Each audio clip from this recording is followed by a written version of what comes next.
Hello friends, welcome to Jayas vlog. இன்றைக்கி நம்ம ஒரு டிஃப்ரெண்ட்டான ஸ்வீட் ரெசிபி பார்க்க போகிறோம். இந்த வீடியோ உங்களுக்கு பிடிச்சிருந்தா நம்ம சேனலை இதுவரை சப்ஸ்கிரைப் பண்ணாமல் இருக்கிறவங்க சப்ஸ்கிரைப் பண்ணிக்கோங்க. கூடவே ஒரு லைக்கையும் போட்டுடுங்க. பக்கத்திலே ஆல்னு ஒரு பெல் பட்டன் இருக்கும், அதையும் டச் பண்ணிக்கோங்க. அப்போ தான் நம்ம போடுற வீடியோஸ் எல்லாமே உங்களுக்கு உடனுக்குடனே அப்டேட் ஆகும். வீடியோக்குள்ளே போயிடலாம். ஃபஸ்ட்டு 2 டேபிள் ஸ்பூன் அளவு சர்க்கரை எடுத்து ஒரு மிக்ஸி ஜாரில் அதோடு கூட ஒரு 15 ஏலக்காய் சேர்த்து நல்லா நைஸாக பவுட்ரு பண்ணி எடுத்துக்கலாம். ஏலக்காய் வந்து தனியாக பொடியாகாதனால இது மாதிரி 2 ஸ்பூன் சர்க்கரை சேர்த்து நம்ம வந்து அதை பவுட்ரு பண்ணி எடுத்துக்கிறோம்.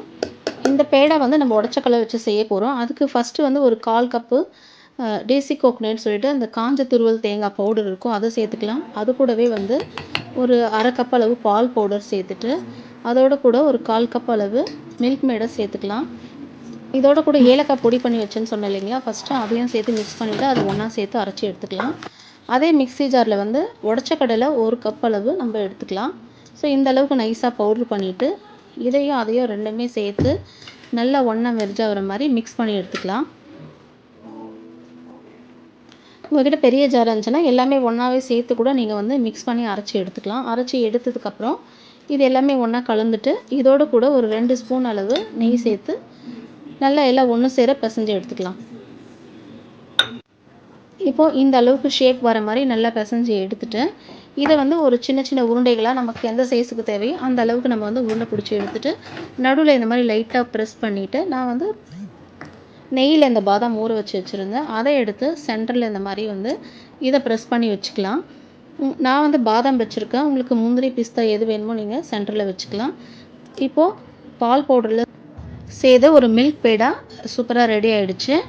நெக்ஸ்ட்டு வந்து வேர்க்கடலையை வச்சு இதே மாதிரி நம்ம இன்னொரு ஸ்வீட் ரெசிபி பண்ண போகிறோம். அதுக்கு எப்படின்ட்டு பார்க்கலாம். அதுக்கு 1 கப் அளவு வேர்க்கடலையை க்ளீன் பண்ணி எடுத்துகிட்டு ஒரு மிக்ஸி ஜாரில் சேர்த்துக்கலாம். அதோட கூடவே சர்க்கரை 1/2 கப் அளவு சேர்த்துக்கிறேன். இப்போ இதை ரெண்டையுமே வந்து ஒன்றா பவுட்ரு பண்ணிவிட்டு ஒரு பிளேட்டுக்கு மாற்றிடலாம். நல்லா கொஞ்சம் நைஸாக நம்ம வந்து பவுடர் பண்ணிக்கணும், இல்லைனா திரியாக இருக்கும். உடச்சக்கல்லை அரைக்கும் போது அது நல்லா பவுடர் ஆகிடும், ஆனால் வேர்க்கடலை அரைக்கும் போது அது கொஞ்சம் வந்து கெட்டியாக மிக்ஸியை ஒட்டிக்கும், ஏன்னா எண்ணெய் கசுகிறதுனால. அதனால் பல்ஸ் பண்ணி நம்ம ஸ்லோவாக அரைச்சி எடுத்துக்கலாம். அதோட கூடவே 3 கப் அளவு நான் பொரி கூட சேர்த்துக்கிறேன். சேர்த்து பொரியையும் நல்லா நைஸாக பவுட்ரு பண்ணி அரைச்சி எடுத்துக்கலாம். அதோட கூடவே ஏலக்காய் ஃபஸ்ட்டு அரைச்சி வச்சோம் இல்லைங்களா சர்க்கரை, அதையும் இது கூட சேர்த்து நல்லா மிக்ஸ் பண்ணி நைஸாக பொடி பண்ணி எடுத்துக்கலாம். எடுத்துகிட்டு அதோட கூட ஒரு 1/4 கப் அளவு சர்க்கரை சேர்த்துக்கலாம். சர்க்கரை சேர்த்துட்டு இது எல்லாமே ஒன்று சேர நைஸாக அரைச்சி எடுத்துகிட்டு இப்போ ஃபஸ்ட்டு கொட்டி வச்சுருந்த அந்த வேர்க்கடலையில் இந்த பொரியும் சர்க்கரை இது எல்லாமே சேர்த்து ஒன்றா மிக்ஸ் ஆகிற மாதிரி நல்லா பிசைஞ்சு எடுத்துக்கலாம். இப்போ இதில் வந்து பாதி அளவு நான் தனியாக எடுத்து வச்சுக்கிறேன். இப்போ இந்த எடுத்து வச்சுருந்த இந்த பாதியில் வந்து ஒரு 2 ஸ்பூன் அளவு மில்க் மேடு சேர்த்து நல்லா ஒன்றா சேர்ந்து பிசைகிற மாதிரி நம்ம பிசைஞ்சு எடுத்துக்கலாம். இது வந்து நல்லா பிசையும் போதே ஃபுல்லாக ஆயில் வந்து கையில் வந்து ஸ்ப்ரெட் ஆகுது, அந்த வேர்க்கடையில் இருக்கக்கூடிய ஆயில் வந்து ஃபுல்லாக ஸ்ப்ரெட் ஆகுதுங்க. இப்போ நல்லா பிசைஞ்சு எடுத்துகிட்டு ஒரு ஷேப் கொண்டு வந்துட்டு நான் வந்து ஒரு கேக் சின்ன ட்ரேயில் வந்து பட்டர் பேப்பர் போட்டுட்டு இதை ஒரு சின்ன ஷேப்க்கு வந்து லெவல் பண்ணி இதை ப்ரெஸ் பண்ணி எடுத்துக்கிறேன். உங்கள்கிட்ட ஒரு கிண்ணமோ இல்லை வேறு ஏதாவது இந்த மாதிரி பாக்ஸ், பிளாஸ்டிக் பாக்ஸோ இல்லை கண்ணாடி பவுலோ ஏதாவது இருந்தாலும் நீங்கள் ஷேப் பண்ணி அதை ஒரு பட்டர் பேப்பர் போட்டு நல்லா ஒரு ஷேப் பண்ணி எடுத்துக்கலாம். அப்படி இல்லைனா பிளாஸ்டிக் ஷீட் இருந்தால் கூட ஷீட்டில் போட்டு நீங்கள் ஷேப் பண்ணி எடுத்துக்கலாம். இன்னும் இருந்த பாதியில் வந்து மில்க் மேடு 2 ஸ்பூன் அளவு கலந்து நான் ஃபுட் கலர் சேர்த்து அதையும் சேர்த்து நல்லா மிக்ஸ் பண்ணி எடுத்துக்கிறேன்.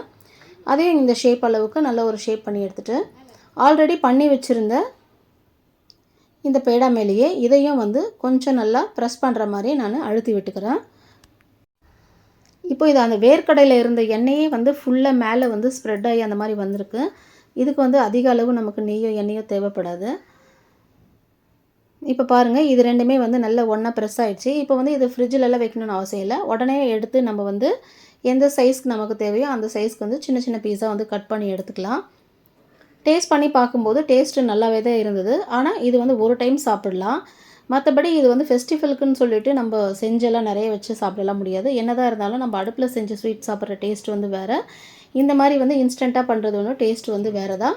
நீங்கள் ட்ரை பண்ணி பாருங்கள். ட்ரை பண்ணி பார்த்துட்டு உங்களுடைய கருத்துக்களை கமெண்ட்ஸில் கண்டிப்பாக எங்களுக்கு சொல்லுங்கள். இந்த வீடியோ உங்களுக்கு பிடிச்சிருந்தா உங்கள் ஃப்ரெண்ட்ஸ் அண்ட் ரிலேட்டிவ்க்கு ஷேர் பண்ணுங்கள். Thank you friends.